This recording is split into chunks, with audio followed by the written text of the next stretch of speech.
দোকানদার থেকে 10 টাকা দামের একটা মশা মারার কয়েল যদি কিনে আনেন, তাড়াহুড়া করে বলছেন আব্দুর রহমান ভাই একটা মশার কয়েল দেন, উনি দিল, আপনি বললেন এখন টাকা নাই, লিখে রাখো পরে দিব।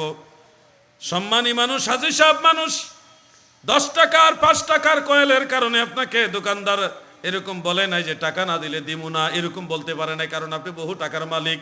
এরকম একজন হাজী সাহেবকে এইভাবে বলা যায় না। 10 টাকার দামের কয়েল নিয়ে বাড়িতে এসে আপনার প্রয়োজন সারলেন, পরের দিন মানুষের সামনে চাইলে লজ্জা লাগবে, আপনি শরম পাবেন, এই জন্য দোকানদার চায় নাই, আপনি খেয়াল করে দেন নাই। একদিন, 2 দিন, 1 সপ্তাহ, 2 সপ্তাহ, মাস, বছর চলে গেল, একদিন আপনি ইন্তেকাল হয়ে গেলেন, দোকানদারও একদিন দুনিয়া ছেড়ে চলে গেল, আপনিও চলে গেলেন, 10টা টাকা আর দেওয়া হইল না। হাজী সাহেব গো,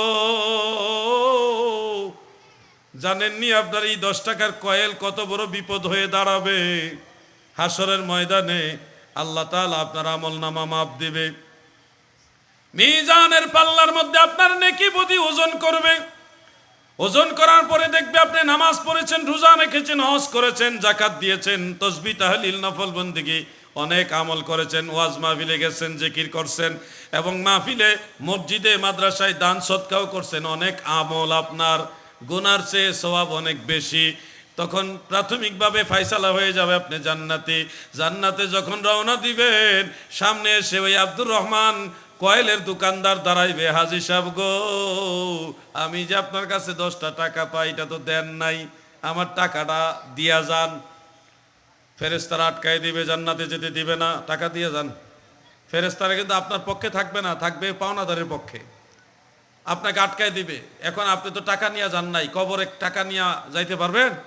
গেলেও তো টাকা যদি কবরে দিয়েও দেয় তাও তো লাভ নাই, এই টাকা তো আর হাসরের ময়দানে নিয়ে উঠতে পারবেন না।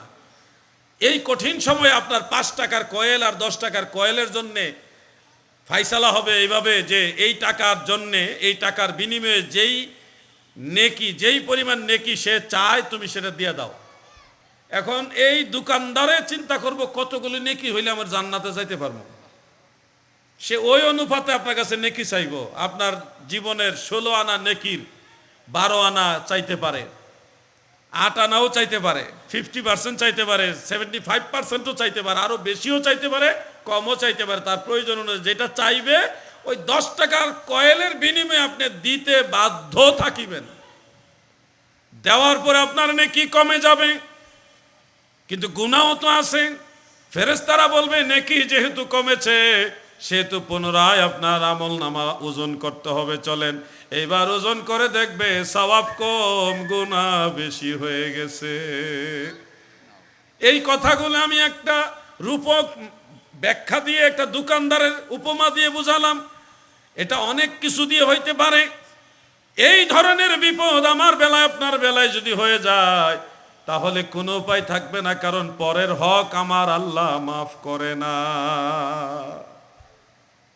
যারা টাকা পাওনা আছে আপনার কাছে, এই মানুষগুলি যদি দাঁড়ায় হাসরের ময়দানে, কি করবেন আপনি? কি জবাব দিবেন? ঋণ যারা নিয়ে মারা যাচ্ছেন, আপনাদের কি গতি হবে? আমি শুধু ভাবি মাঝে মধ্যে যে এইভাবে মানুষ মানুষকে ঠকাচ্ছে, এগুলির যখন বিচার আল্লাহ তাআলার কাঠগড়ায় শুরু হবে তখন এদের কি উপায় হবে? খুব ভাবি, নিজেকে নিয়েও ভাবি, আপনাদের নিয়েও ভাবি। ভাবতে হবে, আপনাদের নিয়ে ভাবি, আপনারাও নিজেদেরকে নিয়ে ভাবতে হবে। ভাবতে হবে কিনা? সাদের জীবন হেলাই হেলাই চলে যাইতে লাগিল, সাধন ভজন গুরু ভক্তি কিছুই নাহি হইল, রং তামাশাই দিন কাটাইলা, রং তামাশাই দিন কাটাইলা, মায়ার জালে পড়িয়া, ডুবল বেলা দেখনা চাহিয়া।